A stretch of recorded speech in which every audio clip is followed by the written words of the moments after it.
교육비 세액공제 보겠습니다. 자, 근로소득이 있는 거주자 볼게요. 이 교육비도 마찬가지로 근로소득자만 가능한 거예요. 이 사람이 그 거주자와 지금 내가 근로자면 기본공제 대상자를 위하여 해당 과세기간에 교육비를 지급한 경우에는 그 금액의 15%에 해당하는 금액을 빼주겠다. 자, 거주자와 기본공제 대상자라고 했어요. 나는 당연한 거지. 기본공제 대상자라고 말이 없으면 끝인데 거기에 단서가 뭐냐면 나이 제한은 없으나 소득금액 제한은 있다 이렇게 돼 있네요. 원래 기본공제 대상자는 나이 제한도 있고 소득금액 제한도 있는데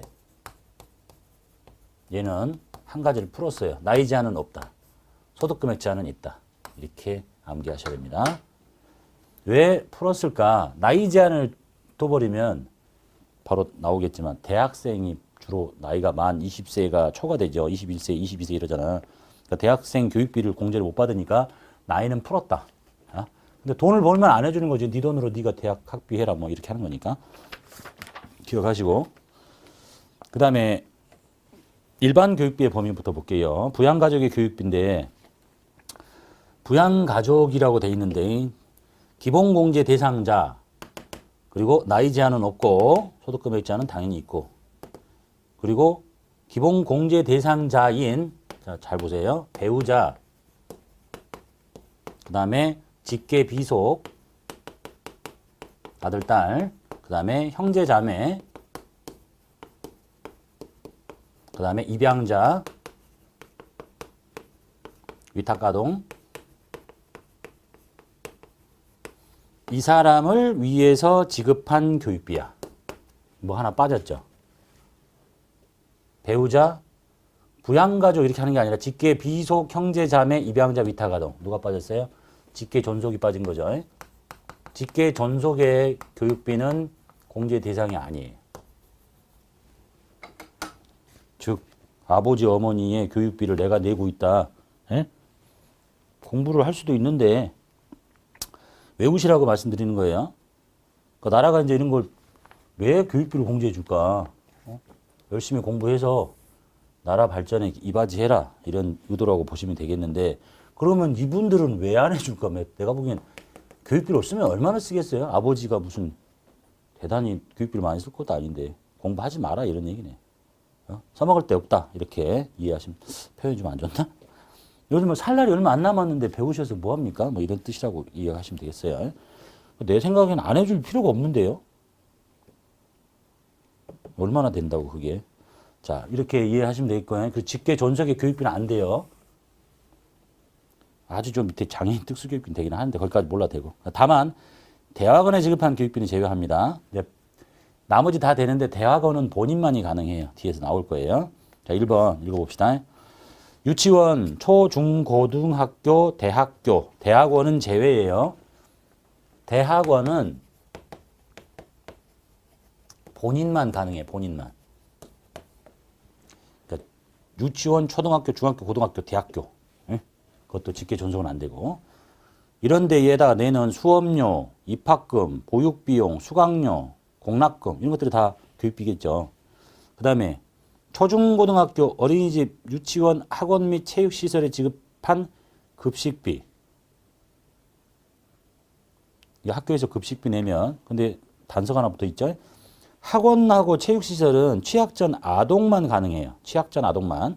그러니까 취약한 초등학생이 학원 다니는 것은 교육비 공제 대상이 아니에요. 그리고 취약전 아동이 이런 학원을 다니는 것은 교육비 공제 대상인데 거기서 지급한 급식비도 가능하다 이런 뜻입니다. 그 다음에 초중고등학교 어린이집 유치원 학원 및 체육시설은 항상 저기 초등학생이 취약전 아동이 붙어있죠. 나머지 애들은 안 해주는 거니까. 취약전 아동의 학원 및 체육시설에서 실시하는 방과 후 학교나 방과 후 과정의 수업료 및 특별활동비 공제 대상이고 그리고 그 학교 등에서 구입한 도서 구입비 그리고 학교 외에서 구입한 초중고등학교의 방과 후 학교 수업용 도서 그러니까 수업과 관련돼서 서적을 사고 이런 것들도 공제해 주는구나. 라고 이해하시면 되겠네요. 자, 쉽게 얘기하면 그러니까 학교 내에는 수업료, 입학금, 보육비, 초, 중, 고, 대학교까지 다. 그 다음에 그 대학교는 급식 안 하니까 초중고등학교 뭐 유치원에 급식비도 해주는다. 근데 단서가 딱 붙은 게 학원 체육시설은 취약전 아동만 가능하는 거예요. 그 애들이 거기서 밥 먹는 급식비 되고 그런 데서 배우는 학교라면 방과 후 학교, 그 다음에 나머지 과정이라면 방과 후 과정 등에서 발생하는 수업료, 뭐 특별활동비, 거기서 사는 책값 다 해주겠다. 그 다음에 초중고등학교에 교과서 대금 해주겠다. 책 사는 거에 대학생은 없죠. 사실 대학생 책값이 비싼데 그건 알아서 하라는 거지. 초중고등학생의 교과서 대금. 그 다음에 중고등학생 한 명당 50만 원의 교복. 자, 교복 구입비는 이것도 한 명당 50만 원이에요. 교복 구입비. 중고죠, 중고. 중학생, 고등학생. 누가 빠졌어요? 초등학생이 없잖아. 초등학생이 교복 입는 학교는 다 사립이죠. 돈 많은 애들 다니니까 안 해준다 이렇게 보시면 돼요. 그 다음에 별로 중요한 거 아니고 7번 평생교육시설도 있고 뭐 국외 교육기관인데 우리나라의 교육법에 따른 학교와 유사한 것들 빼고. 자, 그 다음에 9번 취약전 아동의 어린이집에 지급한 교육비 공제 대상이고 취약전 아동을 위해서 학원 또는 체육시설에 지급한 교육비 이것도 자주 나오네요. 일반적인 뭐 피아노 학원, 태권도장 이런 건 다 안 돼요. 그런데 누가 되냐면 취학 전의 아동만 돼요. 초등학교 들어가기 전 아동만 공제가 가능하고 여기서 아까 봤던 급식비도 괜찮고 뭐 교재 구입비도 되고 뭐 이런 거. 그 다음에 근데 단서 붙었죠. 월 1주에 1회 이상 실시하는 거. 그 다음에 초중고등학교 특수학교에서 교육 과정으로 실시하는 수련활동, 그 다음에 수학여행 등 현장 체험 학습에 지출한 비용인데 1인당 30만 원이네. 현장 체험 학습 한 명당 30만 원. 교복은 한 명당 50만 원. 중고등학교만. 나올 만한 것들은 주로 그다지 뭐 많지는 않습니다. 잘 보면 뭐 그렇게 심하게 뭐 암기해야 되고 그런 건 없죠. 그다음 2번 볼게요. 본인 교육비는 위에서 1번부터 8번까지 있는 다 똑같고 그다음에 대학원 교육비가 본인만 가능하다는 게 중요해요. 본인은 대학원도 가능하다. 나머지는 다 안 되는데 그 다음에 3번 별로 중요하지 않고 그 다음에 4번이 직업 능력 개발 훈련을 위해서 지급한 수강료. 이제 여러분 직장 다니면 어디 학원 다닐 때 직업 능력 개발 훈련 과정을 가면 전체 수업료 중에서 일부분을 나라에서 고용보험에서 지급해주고 나머지를 자기가 내요. 그러니까 그 부분만 나라로부터 지원받은 걸 뺀 거. 그것도 근로자 본인만. 그 다음에 장애인 특수교육비 범위 볼게요.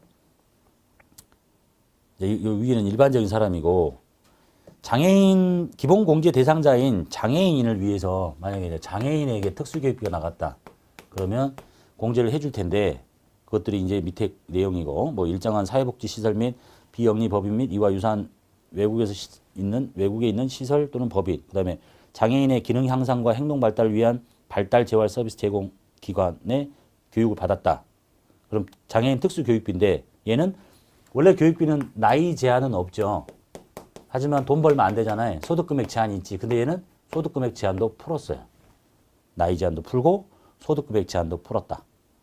그 다음에 공제 대상에서 제외되는 교육비 기억하셔야 되겠죠.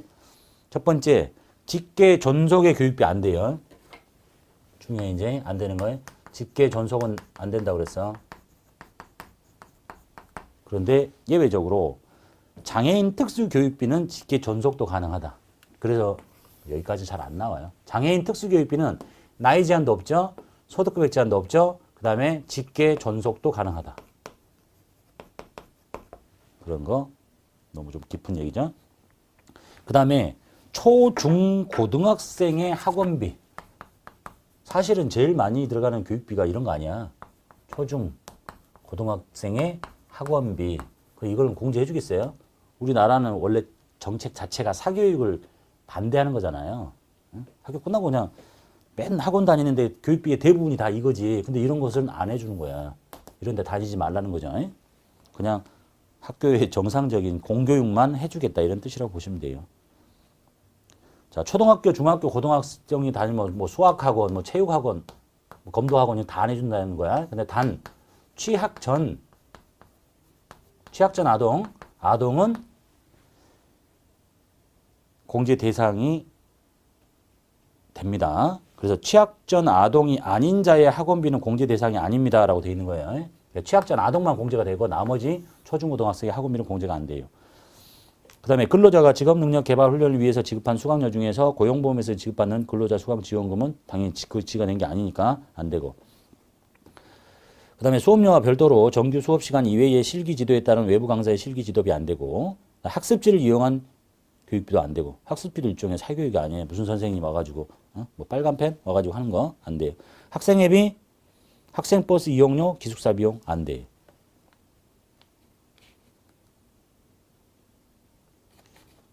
육성회비와 기성회비는 공제 대상 여기까지는 나오지 않습니다. 학생회비 안 되는구나 보시고. 그 다음에 이제 공제 한도는 뭐 100만 원, 300만 원, 아니 300만 원, 900만 원 이렇게 뭐 전에 이런 게 있는데 그거 가기 전에 정리할게요. 교육비는 제일 중요한 게 당연히 근로소득자예요. 이것도 보셔야 돼. 근로소득이 없는 사람은 안 해줘요.